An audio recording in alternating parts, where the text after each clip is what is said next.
कह रहा है कि जब हम बात करते हैं मेटल ऑक्साइड्स की, मेटल हाइड्रोक्साइड्स की, तो एक ऐसा मेटल हाइड्रोक्साइड है इसको हम लोग बोलते हैं मैग्नीशियम हाइड्रोक्साइड। क्या बोलते हैं? Magnesium hydroxide, MgOH whole twice. इसको अब मिल्क ऑफ मैग्नीशिया के नाम से भी हम जानते हैं। किस नाम से जानते हैं? Milk of magnesia, MgOH whole twice. ये एक बहुत बढ़िया एंटासिड है। क्या है ये? एक बहुत बढ़िया antacid. And what is antacid? जो न्यूट्रलाइज करता है excess amount of acid in body. जो हमारी बॉडी में एक्सेस एसिड बनता है उसे न्यूट्रलाइज कौन करता है? ये एंटासिड करता है। ठीक है, तो इसीलिए जो एंटासिड है इसको हम इस्तेमाल करते हैं। बात समझ आ रही है? हाँ या ना? तो आपसे कोई पूछ सकता है what is the purpose of milk of magnesia? Answer लिख कर आना। मिल्क ऑफ मैग्नीशिया और magnesium hydroxide is simply used as antacid. याद रहेगा? देखो, अगर बॉडी के अंदर क्या रिएक्शन हो रही है ये पूछे आपसे, तो ध्यान रखना हमारी बॉडी में कौन सा एसिड होता है? HCl होता है। आपने NgOH whole twice milk of magnesia डाल दिया तो क्या बना लेता है? ये सॉल्ट फॉर्म कर लेता है, मैग्नीशियम क्लोराइड, जो कि सॉल्युबल सॉल्ट है, जो कि यूरिन के थ्रू हमारी बॉडी से बाहर निकल जाता है और साथ साथ वाटर बना देता है। ये वाटर भी बाई प्रोडक्ट, खराब तो है नहीं। तो इसलिए मैग्नीशियम क्लोराइड और वाटर बनने से जो ओवरऑल रिएक्शन है हमारी बॉडी के एक्सेस एसिड को न्यूट्रलाइज कर देती है। याद रहेगा? Yes sir. चलिए आगे बताइए। एक क्वेश्चन आता है आपका एग्जाम के अंदर, कहता है what is the common thing in all the acids and all the basis, या what do all acids and basis have in common. ये क्वेश्चन भी एग्जाम में बहुत बार पूछा जाता है। आप गेस करोगे क्या कॉमन है एसिड और बेस में? ट्राई करो। Sir the water corrosive in nature. दोनों के दोनों ना सॉल्यूशन में H+ आयंस देते हैं। आप कहो सर ये कैसे? हमने तो पढ़ा जो बेस होता है वो OH- आयंस देता है। आप कह रहे हो नहीं H+ देता है। बच्चों एक मिनट होल्ड करो। तो जितने भी एसिड्स होते हैं या जो बेस होते हैं इन सब के अंदर एक ही चीज कॉमन है, और क्या कॉमन है? H+ ions. ठीक है, एसिड्स क्या होते हैं? जनरली एसिड्स हम उनको बोलते हैं जो H+ निकालते हैं, और बेस वो होते हैं जो OH- आयंस निकालते हैं। मगर असलियत में चाहे वो एसिड हो चाहे वो बेस हो, ये सॉल्यूशन के अंदर H+ के साथ साथ पार्टिसिपेट करते हैं। जैसे एग्जांपल के तौर पे HCl डाल दिया आपने, एसिड्स क्या कर रहे हैं? H+ आयंस डाल रहे हैं। तो एसिड को जैसे ही आप वाटर में डालते हो, what do they liberate? They all liberate H+ ions, right? और अगर आप बेस को डाल रहे हो वाटर के अंदर, what do all bases liberate? OH- ions. तो यानी कि किसी भी सॉल्यूशन की जब हम बात कर रहे हैं, चाहे वो एसिड है चाहे वो बेस है, तो एसिड आप लिख कर आओगे ऑन डिसोसिएशन या फिर on dissolving in water liberate H+ ion. जितने भी एसिड है चाहे कम दें ज्यादा दें, मगर देंगे क्या? H+ ion. जितने भी बेस हैं वो डिसॉल्व करने पे सारे के सारे क्या देंगे? OH- आयन, चाहे ज्यादा दें या कम दें, मगर क्या लिबरेट करेंगे? OH- ion. इसको एग्जाम्पल के तौर पे ऐसे भी लिख सकते हो आप। एग्जाम्पल, HCl को डाल दिया आपने एक्वा सॉल्यूशन मतलब वाटर में, तो वो क्या बना रहा है? H+Cl-, CH3COH ले लिया आपने एक्वस फॉर्म में, वो भी क्या बना रहा है? CH3CO- plus H+ ions. तो ये हमारा पहला वाला क्या है? Strong acid. दूसरा वाला क्या है? Weak acid. तो दोनों के केस में निकल क्या रहा है? H+ ion. ये हमारा जरूर निकल रहा है। ठीक है, जब हम बेस की बात करते हैं, जब बेस की बात हो रही है तो बेस में क्या है हमारा? बेस में हमारे पास मान लो NaOH है। NaOH की बात कर रहे हैं तो Na प्लस साथ में क्या हो गया OH माइनस, ठीक है ना। अब Na प्लस और OH माइनस बन गया हमारा। दूसरा क्या है CaOH होल ट्वाइस, इसमें डाला तो कितना बना Ca2 प्लस और ट्वाइस क्या बन गया OH माइनस। तो यहाँ पे आपके जितने भी OH माइनस थे सारे के सारे बाहर निकल रहे हैं एक्वस सॉल्यूशन में। तो इसका मतलब ये कैसे बेस है, all these are strong bases. कैसे बेस है ये, स्ट्रॉन्ग बेस, ठीक है। लेकिन अगर स्ट्रॉन्ग बेस की जगह कोई वीक बेस भी होगा तो वो वीक बेस भी क्या करेगा, वो OH माइनस लिबरेट करेगा मगर सारे लिबरेट नहीं करेगा, ठीक है। तो कोई पूछे क्या कॉमन है एसिड और बेस में, तो आंसर क्या लिख कर आओगे, एसिड क्या लिबरेट करते हैं H प्लस आयंस और बेस क्या लिबरेट करते हैं OH माइनस, याद रहेगा। Is it clear to everyone, please respond, hand raise करिए समझ आ गया तो। सर बट ये सिमिलैरिटी कैसे है? एक्चुअली ना ये उसने क्वेश्चन एक बना दिया, ये कोई सिमिलैरिटी नहीं है। उसने कहा what do all acids basically and basis have in common. Acids के बारे में भी और बेसिस के बारे में एक साथ ही इसने इस्तेमाल कर दिया, ठीक है। कई बुक्स में क्या लिख देते हैं कि एसिड्स भी H प्लस देते हैं बेसिस भी H प्लस देते हैं। एक्चुअली ये जो कंसेप्ट है ना ये आपको अभी समझ नहीं आएगा कि बेसिस H प्लस कैसे देते हैं या एसिड्स H प्लस क्यों देते हैं, क्योंकि ये कंसेप्ट कहलाता है conjugate acid conjugate base pair, जो हमारे 10th का कंसेप्ट नहीं है। 10th के लिए आप लिमिटेड रहो। एसिड्स, सारे एसिड्स में कॉमन क्या है H प्लस आयंस, सारे बेसिस में कॉमन क्या है OH माइनस। मतलब बात समझ आ गई, यस यस सर। ठीक है। अब आगे सुनिएगा, एक क्वेश्चन का जवाब दीजिएगा। आपके हिसाब से आपको क्या लगता है रेन वाटर का नेचर कैसा होता होगा, how does rain water behaves, is it acidic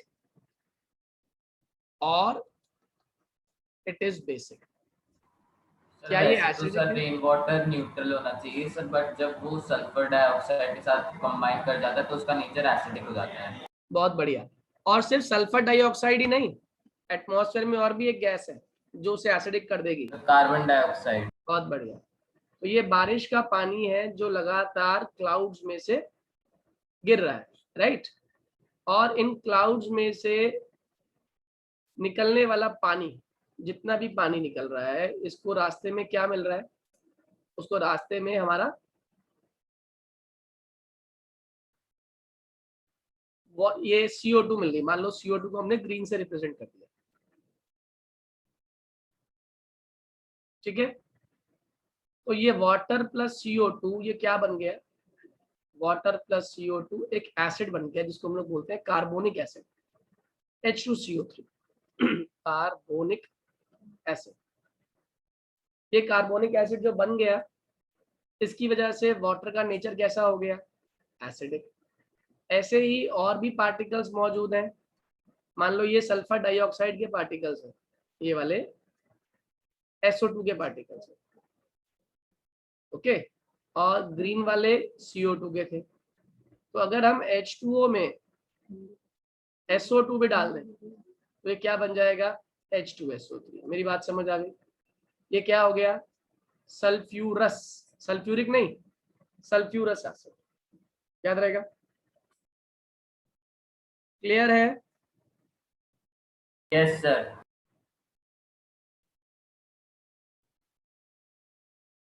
ये क्वेश्चन भी आप लोग लिख लेंगे, एग्जाम में पूछा आता है इस फॉर्म में।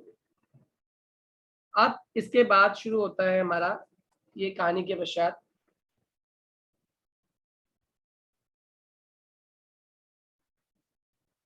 जो हम एसिड की बात कर रहे हैं या बेस की हम बात कर रहे हैं, कि एसिड और बेस हम इनको कई जगहों पे स्टडी करते हैं, कई जगहों पे इनकी प्रॉपर्टीज को स्टडी करते हैं। ऐसे ही बेस की प्रॉपर्टीज भी होती होंगी जैसे एसिड की प्रॉपर्टीज है। तो एसिड और बेस नियरली सेम ही प्रॉपर्टी शो करते हैं। मतलब अगर बेस में आप एसिड बेस की अगर बात करें स्पेसिफिकली, तो बेस में एसिड डालो तो बात तो वही होने वाली है, कौन सी रिएक्शन, न्यूट्रलाइजेशन, राइट। और न्यूट्रलाइजेशन रिएक्शन में क्या बनता है, सॉल्ट और वाटर। और वाटर। ऐसे ही कोई मेटल डाल दो बेस के अंदर तो मेटल को बेस में डालने के बाद भी कौन सी गैस निकलती है? हाइड्रोजन गैस निकलती है, साथ में क्या बनता है? सॉल्ट बनता है। जैसे एग्जांपल के तौर पे जिंक में आपने क्या डाल दिया? 2 moles of NaOH, 2 moles of NaOH, तो ये क्या बन जाएगा? Sir NaZnO2 plus Na2 hydrogen. Na2ZnO2, इसको हम लोग यस बोलते हैं सर। Sodium zincate. याद रखिएगा क्या बनाता है ये? सोडियम जिंकेट, जो एक सॉल्ट है, ठीक है। प्लस साथ में कौन सी गैस निकल रही है? Hydrogen gas. Am I clear? Yes sir. Similarly अगर मैं इसमें एल्यूमिनियम डाल देता NaOH में इन प्रेजेंस ऑफ वाटर, तो ये क्या फॉर्म कर लेता? सोडियम एल्यूमिनेट, NaAlO2, और इसमें भी क्या निकलता? H2 gas. बस वो बात अलग है, इसको बैलेंस करना पड़ता। बैलेंस, ये एम्फोटेरिक ऑक्साइड्स है ना? Very good very good.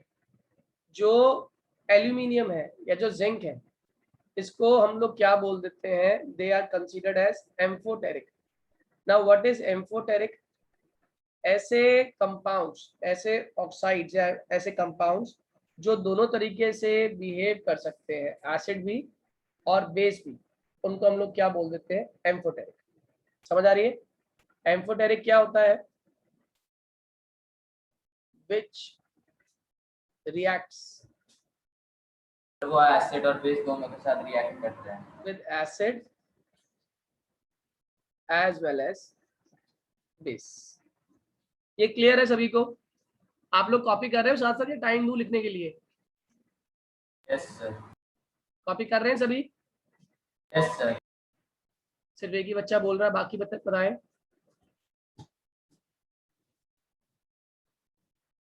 जल्दी डू कंफर्म। पलक, विनायक, नित्यम, लक्ष्य। Yes sir. ठीक है, आगे बढ़ते हैं। इसके बाद आता है आपका strength of acid and base solution.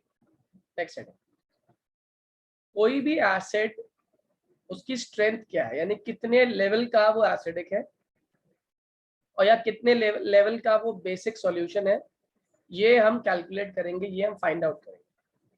ठीक है, तो इसे फाइंड आउट करने के लिए एक स्केल की डिस्कवरी हुई, जिसको हम लोग पीएच स्केल कहते हैं। पीएच स्केल में पी का मतलब होता है पोटेंस, हालांकि एक जर्मन वर्ड है पोटेंस, जिसका मतलब होता है पोटेंशियल, स्ट्रेंथ, पावर। इसका मतलब होता है पोटेंस का पोटेंशियल, स्ट्रेंथ या पावर। और किसकी पावर? एच लिखा है ना, तो बेसिकली ये रिप्रेजेंट कर रहा है पावर ऑफ हाइड्रोजन आयन। क्या कहा मैंने? Power of hydrogen ion. तो पीएच स्केल जो होता है, ये एक ऐसा स्केल है जिसकी हेल्प से हम ये फाइंड आउट कर सकते हैं कि क्या कोई सॉल्यूशन ज्यादा एसिडिक है या नहीं। pH helps us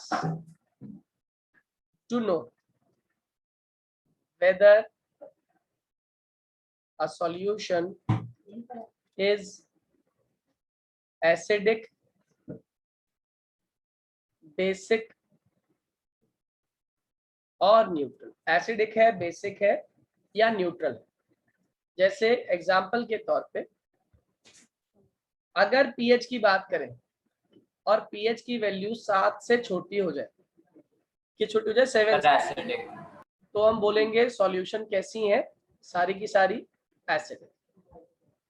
अगर पीएच की वैल्यू ग्रेटर देन 7 होती है, तो बेसिक। तो हम कहते हैं सॉल्यूशन कैसी है? सारी की सारी बेसिक। और अगर पीएच की वैल्यू 7 हो, सर न्यूट्रल। बहुत बढ़िया, उस केस में हम कहते हैं कि सॉल्यूशन कैसा है? न्यूट्रल। सही है। पीएच का मतलब बेसिकली फॉर्मूला होता है पीएच का, बच्चों याद रखना, हालांकि आपके सिलेबस में नहीं है और पता होना चाहिए आपको। Minus log H plus ions, यानी कि सॉल्यूशन में कितने H प्लस आयंस हैं, उसका लॉगरिथमिक वैल्यू पीएच होता है। तो जनरली आपको पीएच की कंसेंट्रेशन दी होती है 10 की पावर -7, 10 की पावर -8, 10 की पावर -14, 10 की पावर -3, 10 की पावर 0, 10 की पावर 1, ऐसे। ठीक है, -1, 0 माइनस नहीं हो सकता, इसलिए 0 रहता है खाली। तो आप लोग को कुछ बातें याद करनी है, वो बहुत इंपॉर्टेंट है। इसको हम लोग पीएच स्केल भी कहते हैं। 7 पर पीएच स्केल 7 से इधर 14 तक जाता है और 7 से इधर 0 तक आता है।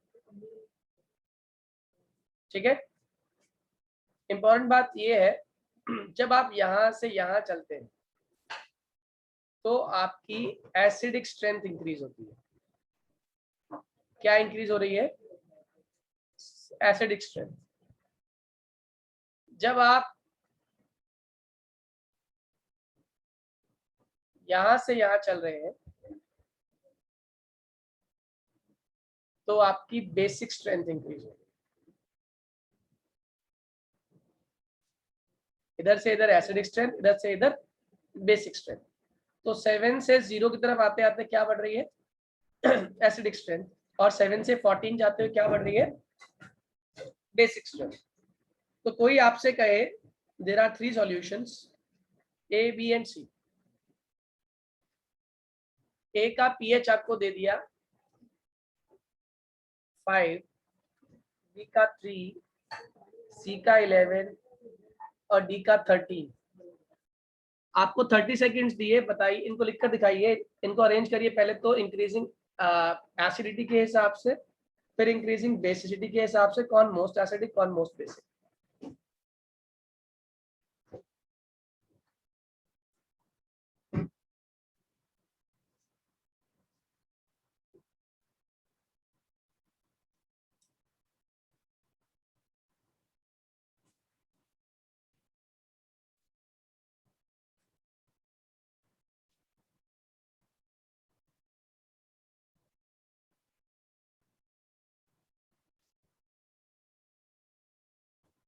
बोलिए बोलिए, क्या आंसर है? कौन मोस्ट एसिडिक है, कौन मोस्ट बेसिक है?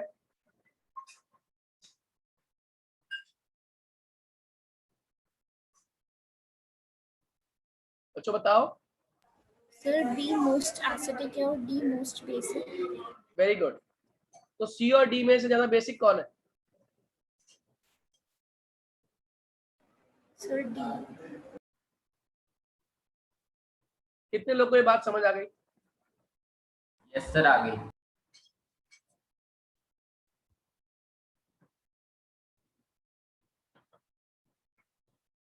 सभी को क्लियर हो गई ये स्टोरी? एसिडिक और बेसिक स्ट्रेंथ वाली स्टोरी क्लियर है सही बच्चों को? Please raise your hand if it is clear to everyone, तो मैं आगे बढ़ूं। 2 बच्चों को क्लियर है अभी तक? अर्षित, कनिष्क, लक्ष्य, समझ नहीं आया बेटा? कनिष्क सर एक बार फिर से बता दीजिए। बताता हूँ। अगर हम 7 से नीचे की तरफ जाते हैं तो हमारी एसिडिक स्ट्रेंथ इंक्रीज होती है। 7 से ऊपर की तरफ जाते हैं तो हमारी बेसिक स्ट्रेंथ इंक्रीज होती है। और 7 पे हमारी सॉल्यूशन कैसी होती है? न्यूट्रल। यहाँ पे आप इसको लिख सकते हो, it is a neutral solution. ठीक है, तो ए बी सी डी आपकी 4 सॉल्यूशंस है। मैंने कहा आपको बताना था इनमें से ज्यादा एसिडिक कौन है, ज्यादा बेसिक कौन है। तो आपने कहा कि जो 3 वाला है वो मोस्ट एसिडिक है और 13 वाला आपका मोस्ट बेसिक है। याद रहेगा? Yes sir. चलिए आगे बढ़े। अब कह रहे हैं Yes, sir. क्या सिर्फ और सिर्फ पीएच स्केल ही है जिससे हम स्ट्रेंथ नाप सकते हैं किसी भी सॉल्यूशन की, एसिडिक और बेसिक? तो एक और सब्सटेंस है जिसको हम लोग बोलते हैं यूनिवर्सल इंडिकेटर। कौन सा indicator? Universal indicator.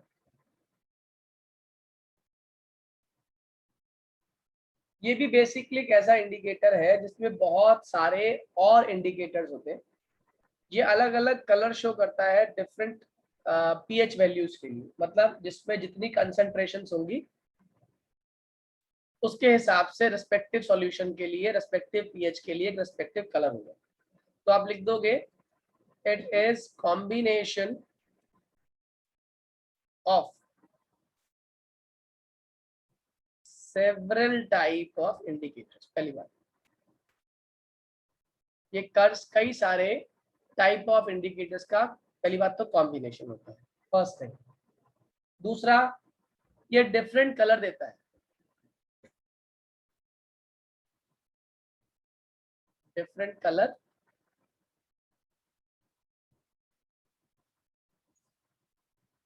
for different strength और pH values.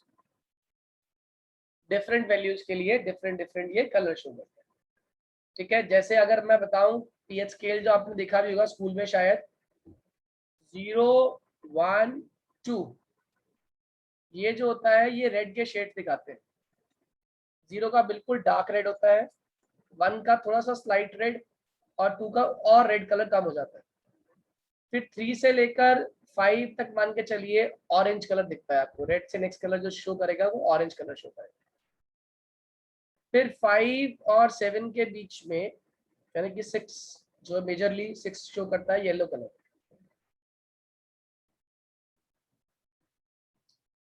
7 स्पेसिफिकली 7 जो होता है न्यूट्रल होता है इसलिए वो ग्रीन कलर दिखाता है. उसके बाद 8 से लेकर 10, 8 से 10 तक हमारा ब्लू कलर दिखाई देता है. कौन सा? ब्लू. और 10 से 12 तक पर्पल, इंडिगो. कौन सा कलर? इंडिगो. और 12 से शुरू और 14 पे खत्म ये कलर हमारा वायलेट होता है.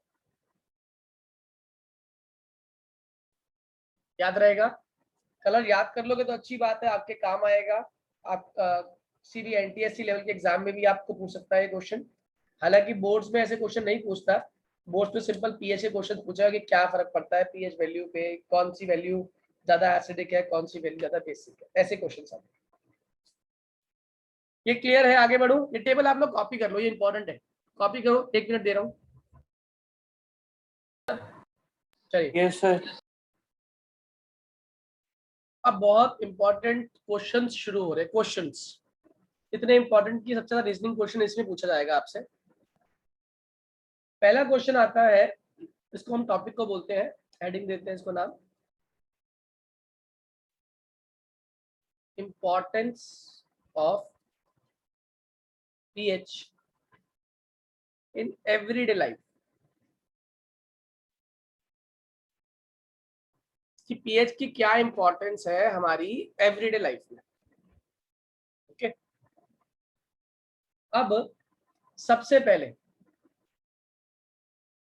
जो पीएच की इंपॉर्टेंस है वो इस तरीके से पूछ लेता है कि क्या ह्यूमन बीइंग्स और एनिमल्स इसके अंदर पीएच की कोई इंपॉर्टेंस है? कौन सा है? Yes sir. यस. हमारी बॉडी का भी एक पीएच है, हमारे डिफरेंट पार्ट्स का डिफरेंट पीएच होता है. अगर हल्का सा भी पीएच डिस्टर्ब हो जाए तो क्या होता है? आदमी बीमार हो जाता है. जैसे हमारा जो आपसे पूछ सकता है how pH affects tooth decay. अब ये बड़ा इंपॉर्टेंट और सिंपल क्वेश्चन है. पहले जानकारी के लिए पता होना चाहिए कि जो हमारा स्लाइवा है, हमारे स्लाइवा का जो पीएच होना चाहिए वो 5.5 से 6.9 की रेंज में पीएच होता है. ठीक है. पर होता क्या है, जब हम खाना खाते हैं, आपने पढ़ा है बायो के अंदर क्रेब्स साइकिल के बारे में. नेचुरल शुगर्स एक्ट करती हैं सर. Very good. Acid के नेचुरल साथ. जो शुगर होता है, फूड बेसिकली, फूड के अंदर ग्लूकोज मौजूद है, कार्बोहाइड्रेट्स मौजूद है, टूटते हैं और टूटने पे क्या बनाते हैं? पायरूविक एसिड. क्या बनाते हैं? पायरूविक एसिड. और ये एसिड हमारे जो दांत होते हैं, दांत, उन दांतों की इनेमल लेयर को, इनके ऊपर किसकी लेयर लगी होती है आप जानते ही हो. दांतों पे इनेमल लेयर है ना. दांतों पे किसकी लेयर है? Enamel layer. तो ये जो पायरूविक एसिड है ये इस इनेमल लेयर को, जिसे हम लोग कैल्शियम फॉस्फेट लेयर भी कहते हैं, इस इनेमल लेयर को डैमेज करना शुरू करता है. क्यों? क्योंकि हमारे माउथ का जो पीएच था वो 5.5 से 6.9 से अब क्या हो गया? लो हो गया. लो हो गया. यानी कि कैसा हो गया है? मुंह के अंदर पीएच मोर एसिडिक. कैसा हो गया? More acidic. सही है. तो आप मुझे बताओ कि अगर मैं चाहता हूं कि मेरे दांत खराब ना हो, मेरे दांतों की इनेमल लेयर बची रहे, तो मुझे क्या करना चाहिए?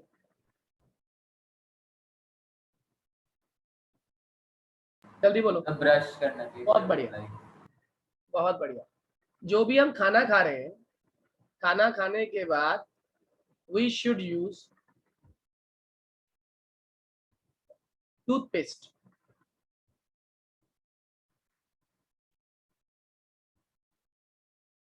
to clean our teeth so that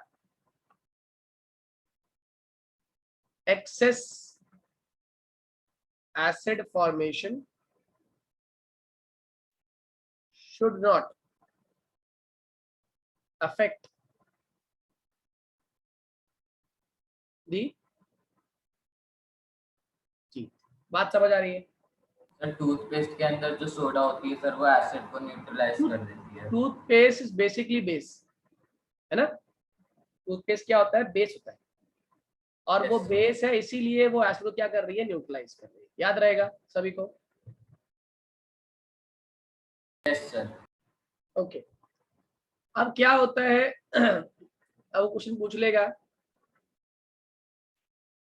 Y antacids, जिसको हम लोग इनो बोल देते हैं, और हालांकि इनो नाम है कंपनी का, एंटासिड नहीं है। Why antacids are given to a patient suffering from acidity. जब किसी आदमी को एसिडिटी हो रही हो तो उसको क्यों दिया जाता है इनो? सर वो मिल्क ऑफ मैग्नीशिया होता है और सर वो बेसिक होता है, तो सर बेस और एसिड मतलब स्ट्रांग होता है, तो सर वो न्यूट्रलाइज कर देता है एक्सेस एसिड को। बिल्कुल सही है। हमारा जो स्टमक है, बेसिकली इसके अंदर एसिड प्रेजेंट है, जानते हैं सभी लोग, है ना? कहता stomach has HCl in it and due to indigestion stomach causes या produces basically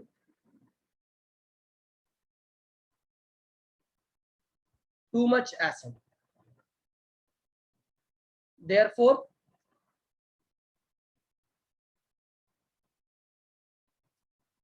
causing pain. Now to prevent stomach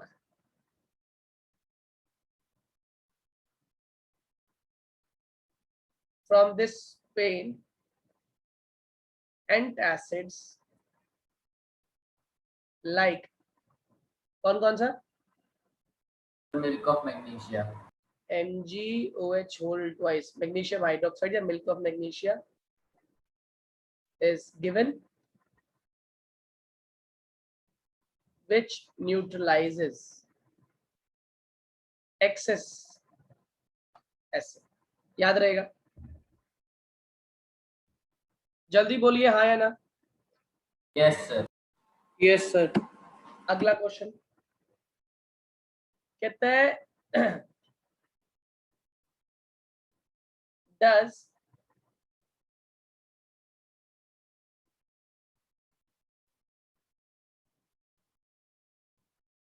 change in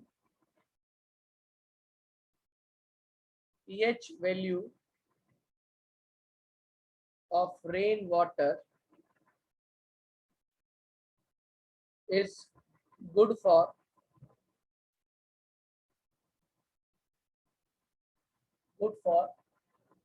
aquatic life?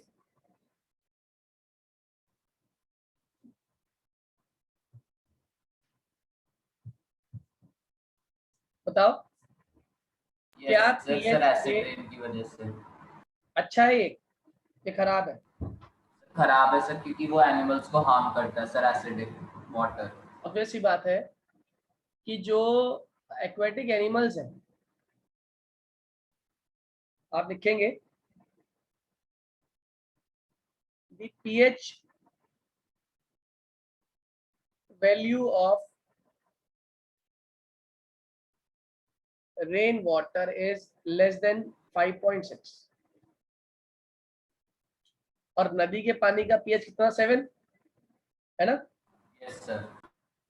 So when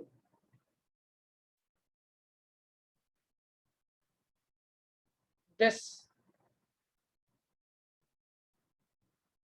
acidulated water mixed with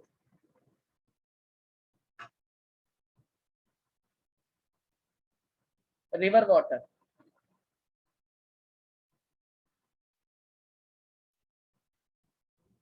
it lowers down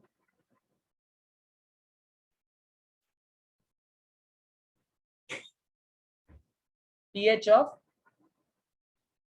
river, therefore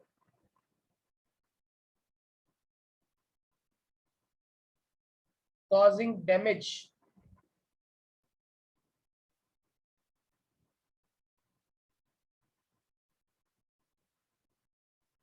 याद रहेगा. Yes, sir.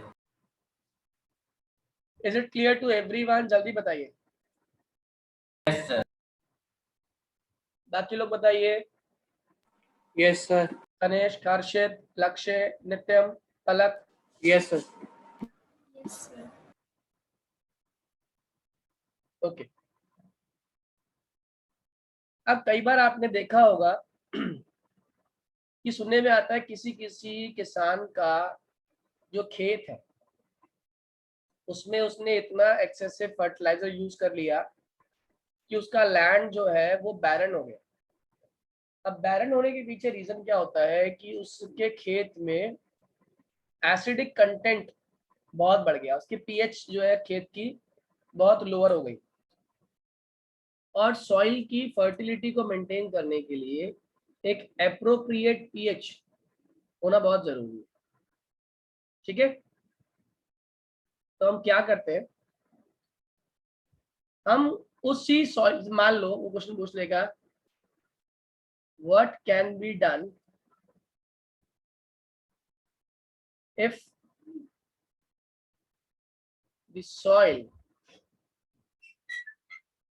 of an area is having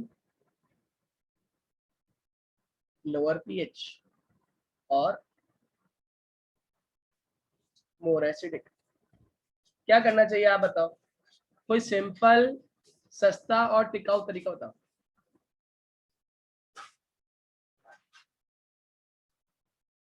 बोलो. Sir हमें उसमें water add कर देना चाहिए, like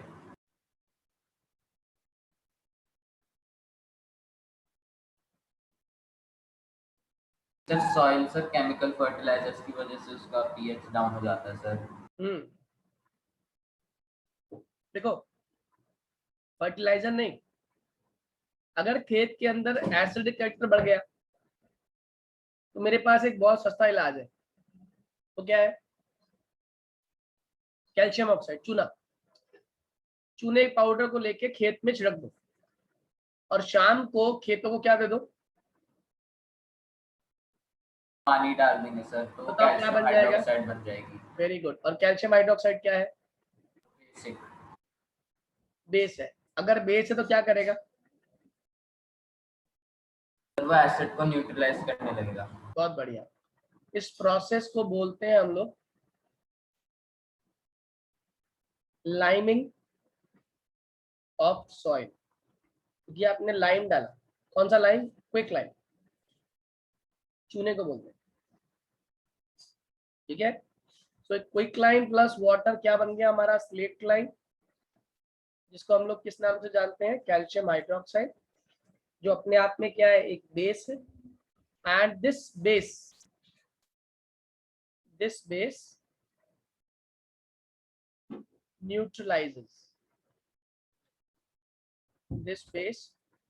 neutralizes the excess amount of acidity present in soil.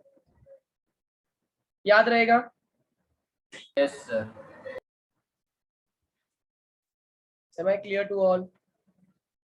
Yes, sir. एक last question कहता है, डू सम एनिमल्स और प्लांट्स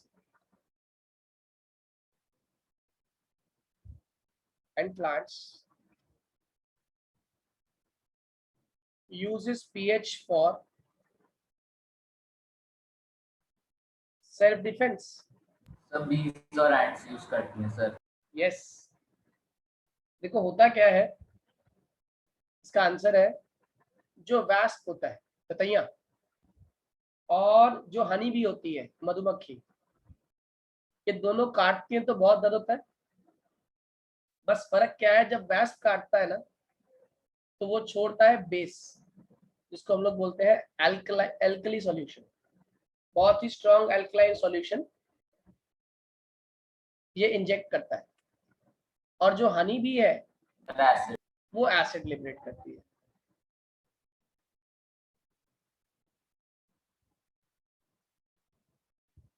ठीक है, तो इन दोनों को ही न्यूट्रलाइज करने के लिए अगर इसने काट लिया वेस्ट ने, तो हमें क्या करना पड़ेगा, कोई एसिडिक सॉल्यूशन, माइल्ड एसिड, ऐसा नहीं बहुत स्ट्रॉन्ग एसिड लगा लोगे, कोई एसिडिक सॉल्यूशन लगानी पड़ेगी. और कोई एसिडिक सॉल्यूशन जिसने हनी बी ने काटा उसके लिए एक बेसिक सॉल्यूशन लगानी. ये बहुत ध्यान रखना पड़ेगा. पर चले ततैया काटने पे आप बेसिक लगाओगे तो दिक्कत करेगी, कोई एसिडिक सॉल्यूशन लगाओगे तो आराम आ जाएगा. ठीक है, जैसे विनेगर लगा दे, अगर ततैया काटने विनेगर लगा दो तो बहुत आराम पड़ेगा. ततैया काटने पे विनेगर लगाओ, लेमन जूस लगा दो.